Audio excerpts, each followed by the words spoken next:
আমাদের 300 ফিট কুয়াশার। আবার বাম দিক পার হয়ে যায়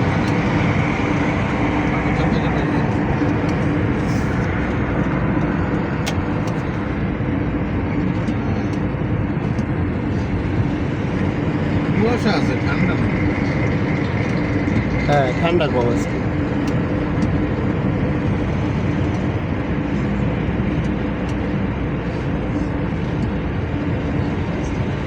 পিছেরটা তো খোলা ছিল,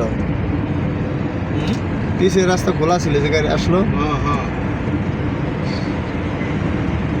আগে লেখা থাকতো only for Bashundhara residential area. হ্যাঁ, এখন লেখা নাই না।